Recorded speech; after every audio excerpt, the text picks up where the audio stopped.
Okay, let's talk about simplifying square roots. We've got some here that might seem more familiar, some that might seem less familiar. We're going to compare a few different ways to think about it. This first one, square root of 12, this is just a number.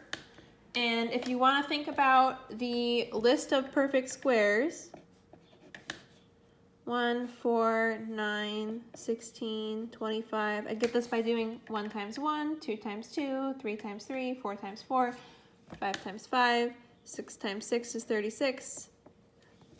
One of the things that we can do to simplify this is think about if there are any numbers on this list that go in evenly to 12, and there are, we can divide 12 by 4. So instead of 12, I'm going to write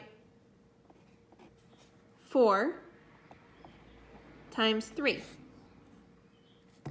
And now I can write this as the square root of 4 times the square root of 3.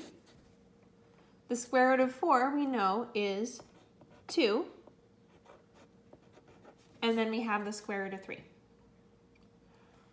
So we can use this list to help us figure out what number we should divide by and then write that number on the outside. You guys did a pretty good job with this before, so hopefully it still makes sense to you now. I want to look at this a little bit more before I move on, to understand a little bit more about the reason why this works. So I could write 4 as 2 times 2. So I could write this as 2 times 2 times 3. And now I've really split up the numbers as much as I can. None of these numbers I can write as 2 other numbers multiplied without using the number 1. 4 is 2 times 2. That's as much as I can split it up. And I see here that I have 2 of these numbers. The numbers that I have 2 of end up moving to the outside and kind of condensing into just the single 2 here. Whenever I have 2 of something,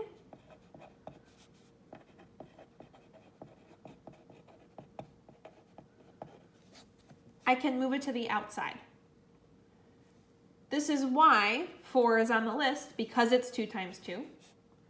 And that's why we end up with a 2 on the outside, because that's the square root of 4. It's a number where when you multiply it twice, you get 4. Move it to the outside. The square root basically says if you've got 2 of something that matches, it can move to the outside. So let's think about x cubed. The square root of x cubed is x times x. So x cubed we can write as 3 x's multiplied. That's what this little 3 means. And now I've got 2 of these x's, which means that I can write just 1 x on the outside. And this one here is left over, still stuck on the inside. This is thinking of it this way, or we could think about it like x cubed is the same as x squared times x. We have the square root of x squared times the square root of x. And we know that the square root and the squared cancel out, and we still just get x times the square root of x. So either way you think about this, we end up with x times the square root of x being the same thing as the square root of x cubed. Let's take a look at this one. So we'll use this method again where we'll write it out as 6 copies of x multiplied together.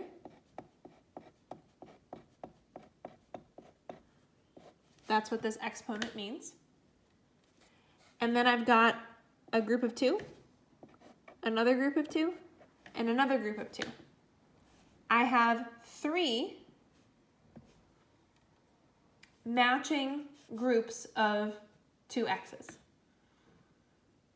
So what that means is that they are all gonna go to the outside, and each one of them is just gonna give me 1x. And then normally if there was anything else left, I would write it inside the square root, but I don't really need it here because everything got canceled out. So I can write this answer as x cubed. Here's yet another way to think about this. We learned that the square root is like the power 1/2. So I can write this as x to the 6th to the power of 1/2.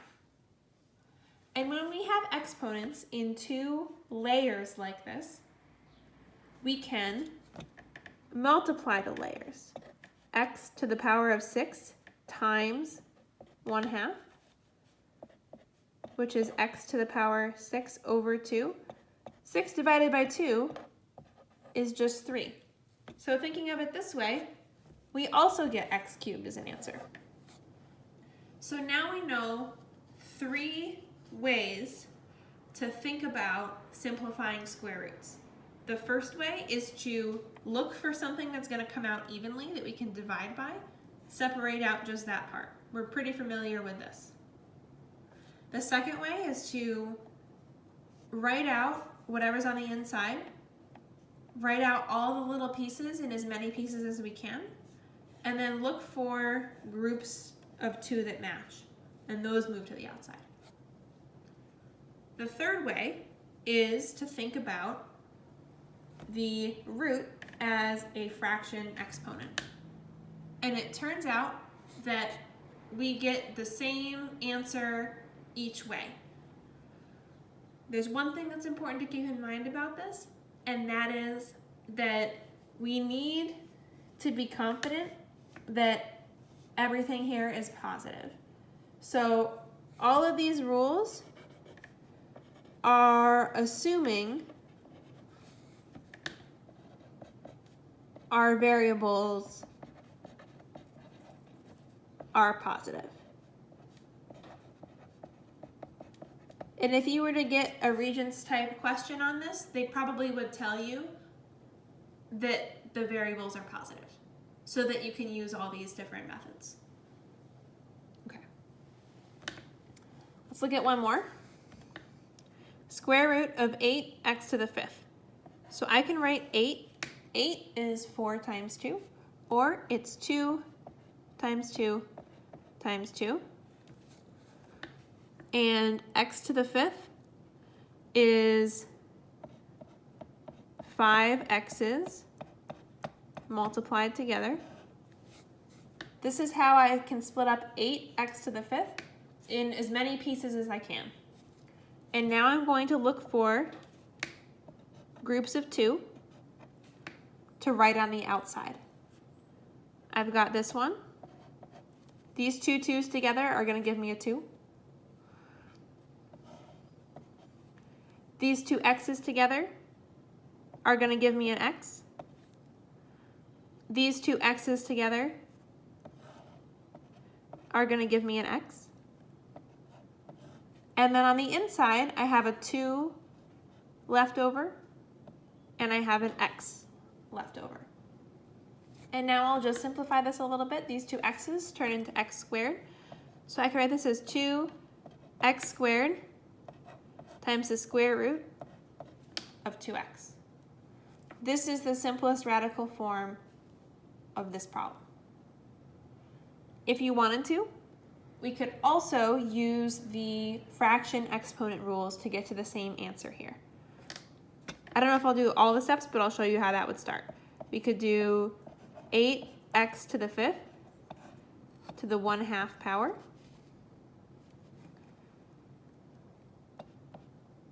I can write 8 as 2 to the 3, so this would be 2 to the 3 times x to the 5th to the 1/2 power. And then the rule is that this exponent basically distributes, so I get 2 to the 3/2 times x to the 5/2. And then what you basically do to get this type of form is to look at these and figure out how you could write this improper fraction as a mixed number instead. So 3/2 is the same thing as 1/2.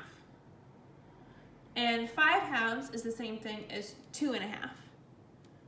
So the 1/2 power of the 2, here's the 1, here's the half.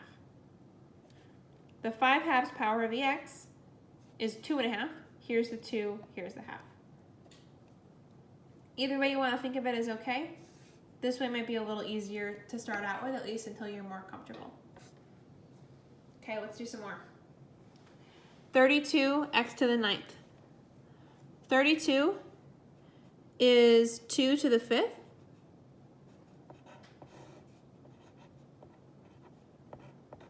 And x to the 9th. I could write out all these pieces,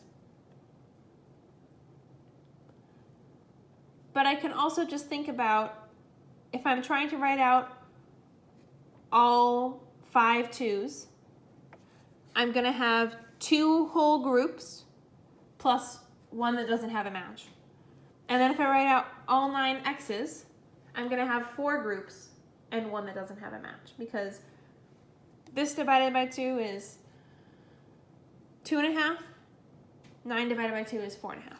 So I guess I'll just write them out so you can see, but I'm not going to write out the next one. 1, 2, 3, 4, 5 2's.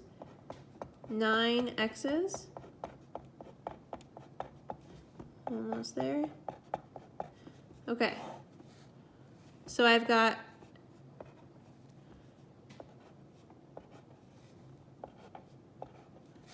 two doubles with the 2's. That's going to give me 2 to the 2. I've got 4 double x's. So that's going to be x to the 4th. And then I have a leftover here and here. That's going to be a 2x left on the inside. Or I can write this 2 to the 2 as 4. So this is going to be 4x to the 4th times the square root of 2x. So I'm looking for groups, or sort of doubles, groups of 2 of the same thing multiplied. That ends up just counting once on the outside. And then this exponent ends up counting how many of those groups of 2 did I have. So for the example with x to the 9th, I had 4 sets of 2x's. I got x to the 4th on the outside. And then this x did not fit into any set of 2, so it stayed on the inside. Okay. We can get this with more than one variable. 18 is 9 times 2, or 3 times 3 times 2, times x to the 4th times y to the 7th. I have a match here with the 3's. That means I'm going to write the 3 once on the outside because I have one group of 2 here. With this x to the 4th, seeing how it worked before, I can tell already that I'm going to have 2 groups of 2x's multiplied. So this is going to be x squared. I'm basically taking this 4 and dividing it by 2 and writing the answer on the outside. If I get a decimal, if I get a 0.5, then I also keep an x on the inside. Okay? And then y to the 7th, so I'm going to cross this out because I took care of it. Y to the 7th, if I were to write out 7 copies of y like I did over here, I would have 3 groups of 2. 7 divided by 2 is 3.5. So I have 3 double y's. And then because I have this 0.5, that means I am going to have a y left over on the inside. So this is going to be, I have a 2 left, and I have a y left. Okay. If you want to write out the whole long string of things and then find all the matches and do it this way, you can. But as you get more used to it, you can kind of tell that what you're going to do is take this exponent and divide it by 2. Write that on the outside. If there's a 0.5 left over, then you still have to write that variable on the inside. For x, 4 divided by 2 was just 2 with no decimal, so I didn't have to write an x on the inside. For y, 7 divided by 2 is 3.5. So I wrote a y with a 3 on the outside, and then because there's a 0.5, it stays on the inside as well. Okay. Cube roots are basically the same idea, except that instead of groups of 2, we need to look for groups of 3. So if I have the cube root of y to the 5th, that's the cube root of 5 y's multiplied together. This is telling me instead of looking for groups of 2, I'm going to look for groups of 3. So I see this group of 3. That's going to give me a y on the outside. And then I have a cube root. And then these 2 y's don't have any match. So I'll write them again on the inside. And this would be y times the cube root of y squared. Let's try this one. This is a number, but it's going to be the same idea. We're going to look for groups of 3 things multiplied together. So I have the cube root of 81. 81 is 9 times 9. But 9 is 3 times 3. So this is 3 times 3 times 3 times 3. These 3's together all multiply to equal 81. And because this is a cube root, I know there's a lot of 3's here, I'm going to look for a group of 3. That goes on the outside. And then I have a 3 left over that stays on the inside.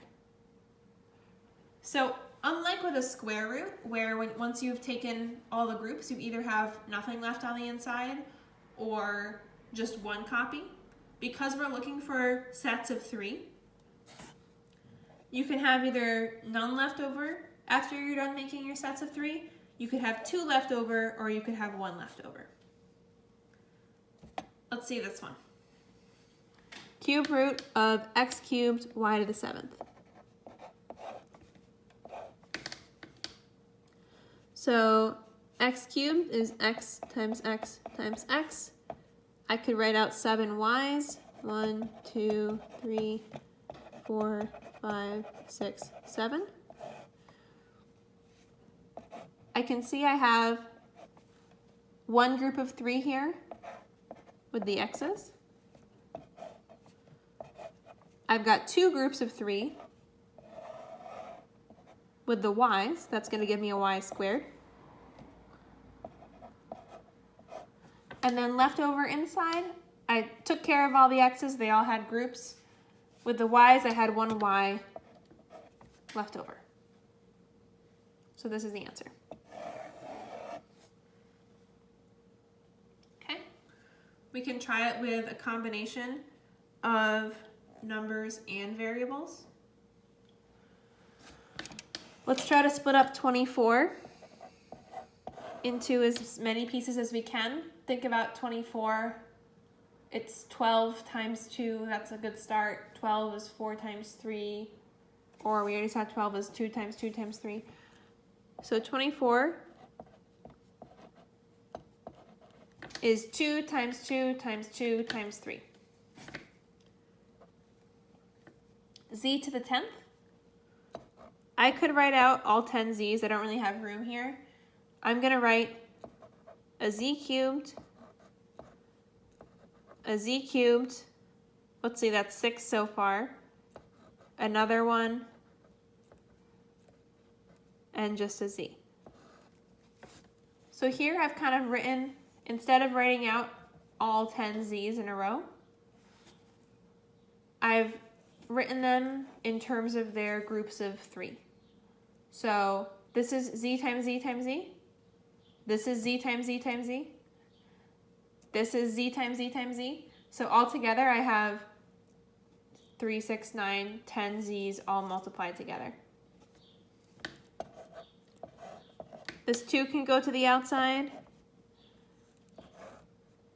I've got 3 groups of 3 z's. That's going to be a z cubed on the outside. And then left over on the inside of my cube root, I have a 3 that didn't have any group to match up with, and I have a z that didn't have any group to match up with. So the way to simplify this expression would be this. So when you have a square root, you're looking for sets of 2 to move to the outside. When you have a cube root, you're looking for sets of 3 to move to the outside. And you can write out the whole thing if it helps you. But another way to think about making up sets of something is dividing. In a sense, that's what dividing is. How many groups of 3 can we split 10 into?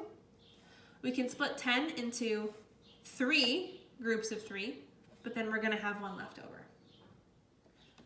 All right, let me know if you need any more help on the problems. Hope that you are having a great week. Talk to you soon.